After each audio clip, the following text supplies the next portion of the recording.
లేదా బాగా చదువుకోరా, రాత్రిపూట ఇడ్లీకి ఇంటికి రారా, ఇలాంటివన్నీ చెప్పినప్పుడు మా నాన్న ఏంటి బాగా నసదొబ్బుతున్నాడు, చేదస్తాం అనుకుంటాను, మా నాన్నకి సరిగ్గా తెలియదు అనుకుంటా బతకటం, అందుకని ఇలా అయిపోయాడు అనుకుంటాడు.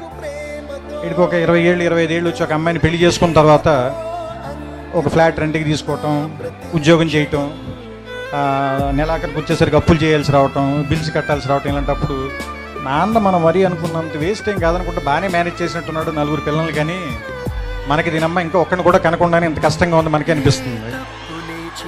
ఆ తర్వాత ఒక 35-40 దాటిన తర్వాత పిల్లలు కొంచెం పెద్దవాళ్ళు అవుతుంటే స్కూల్ ఫీజులు, ఆ తర్వాత వాళ్ళకి ఏదైనా ఒంట్లో బాగున్నప్పుడు రాత్రిపూట హాస్పిటల్కి పరిగెత్తటాలు, ఏదైనా కష్టం వస్తే డబ్బుల కోసం ఎత్తుక్కోవటాలు, ఇలాంటప్పుడు నాన్న గుర్తుంచి కళ్ళల్లో నీళ్ళు వస్తాయి.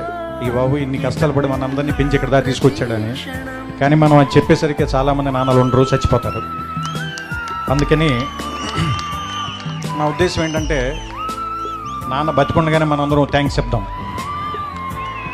మన భారతీయులందరికీ కూడా ఒక డే అనే దాని మీద పెద్ద నమ్మకం లేదు.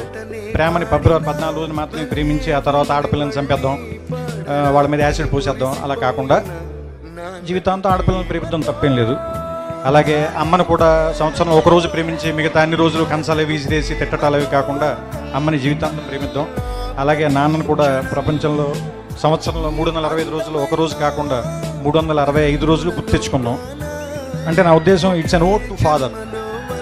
ఎందుకంటే ఫాదర్స్ సరిగ్గా గుర్తింపు లేకుండా మిగిలిపోయిన ఒక పాత్ర అనిపిస్తుంది నాకు, కావ్యాల్లో కానీ నాటకాల్లో కానీ సినిమాల్లో కానీ. అంటే అమ్మని డ్రమటైజ్ చేసినంతగా మనం ఫాదర్ని ప్రపంచం ముందుకు ఎక్కువ చూపించలేకపోయామా అని అనిపిస్తుంది. కానీ ఫాదర్ నుంచే కదా మనం వారసత్వం కూడా తీసుకుంటాం. ఫాదర్ ఇచ్చే డబ్బులు కాదు, ఫాదర్ ఇచ్చే పేరుని తీసుకుని ముందుకెళ్తాం. ఫలానా వాళ్ళ అబ్బాయి ఇతను, ఫలానా వాళ్ళ మనవడు ఇతను, లేదా ఫలానా ఫ్యామిలీ నుంచి వచ్చాడు ఇతను. సో అంటే ఫాదర్ దగ్గర నుంచి మనం ఇన్ని తీసుకున్నప్పుడు, ఫాదర్ దగ్గర నుంచి మనం సంస్కారం తీసుకున్నప్పుడు ఫాదర్కి తిరిగి మనం ఏమి ఇవ్వగలం? కృతజ్ఞత. ఫాదర్ కృతజ్ఞత కోరి మనం పెంచడు కదా, మరి ఏమి ఇద్దాం?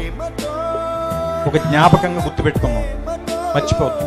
చిన్నప్పుడు ఆయన భుజాల మీదే నుంచుని ప్రపంచాన్ని చూస్తాం, ఆయన వేలు పట్టుకుని నడక నేర్చుకుంటాం, ఆయన ఒళ్ళో కూర్చుని చదవటం నేర్చుకుంటాం, ఆయన ఒళ్ళో కూర్చుని ప్రపంచాన్ని చూడటం నేర్చుకుంటాం. ఆయనతో పాటే ఆయన స్కూటర్ డ్రైవ్ చేస్తుంటే ఆయన ముందు నుంచుంటాం, ప్రపంచం మొత్తం మనమే గెలుస్తున్నాం అనుకుంటాం. ఆయన వెళ్ళిపోయిన తర్వాత ఒంటరిగా ఉన్నామని ఇప్పుడు అనుకోవద్దు. మన వెనకాల కనపడిన ఒక నీడలాగా నాన్న ఇప్పుడు మనతోనే ఉంటాడు. ఇది చెప్పడం ఈ సినిమాలో నా ఉద్దేశం.